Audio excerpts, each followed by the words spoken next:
સુરતમાં મોડેલની કાર સળગાવવાનો મામલો. વેસુ પોલીસે 2 આરોપીઓની ધરપકડ કરી છે. પોલીસે કાર સળગાવવાના મામલે રામ અવતાર રાય અને તનીશ સુશાંત જૈન નામના શખ્સની ધરપકડ કરી છે. બંને આરોપી પૂર્વ પ્રેમી મિતેશ જૈનના સાગરીત હોવાની માહિતી મળી રહી છે.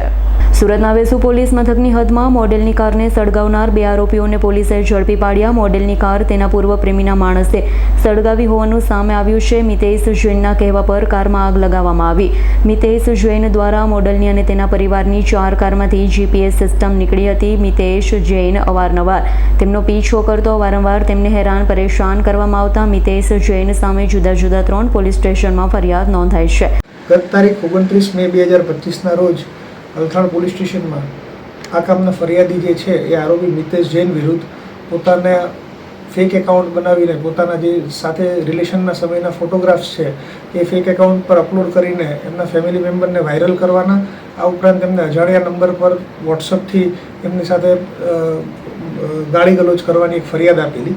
જેના આધારે અલથાણ પોલીસ સ્ટેશને જે આરોપી જે છે મિતેશ જૈન એને વડોદરાથી સયાજીગંજ પોલીસ સ્ટેશને અટક કરેલ હોય તેની પાસેથી કાયદેસર રીતે પકડી લાવીને આજરોજ જે છે ગઈકાલે અટક કરેલ છે અને આજરોજ એને યોગ્ય જામીન રજૂ કરતા જામીન મુક્ત કરેલ છે.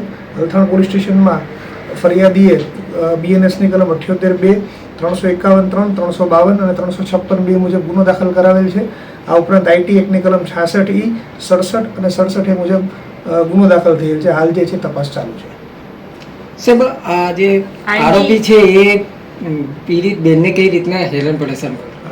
ફરિયાદીનું એવું જણાવેલ છે કે ભાઈ જે તે સમયે એ લોકો જ્યારે એકબીજા સાથે રિલેશનમાં હતા ત્યારના જે એમના કોમન ફોટોગ્રાફ્સ છે એ આજે પણ એમની પાસે છે અને જે પોતાના ફરિયાદીના જે સગા સંબંધીઓ છે એને ફરિયાદીના નામનું ખોટું જે છે ઇન્સ્ટાગ્રામ ID બનાવીને એના દ્વારા એ મોકલે છે. એ રીતની એમની રજૂઆત હતી. કઈ રીતે ID આવી એની પાસેથી, કઈ રીતે બનાવી આવે?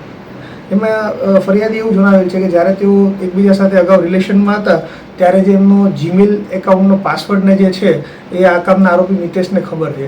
જેથી કરીને એમના જે અગાઉનું Gmail ID જે છે એનો ઉપયોગ કરીને નવા ફેક ID બનાવેલા છે અને એ ફેક IDનો ઉપયોગ કરીને એમણે જે છે આ રીતે એમને પરેશાન કરવાનું ચાલુ. Bureau report S9 news Surat. અમારી તમામ માહિતીથી અપડેટ રહેવા માટે જોડાયેલા રહો S9 ન્યૂઝ સાથે.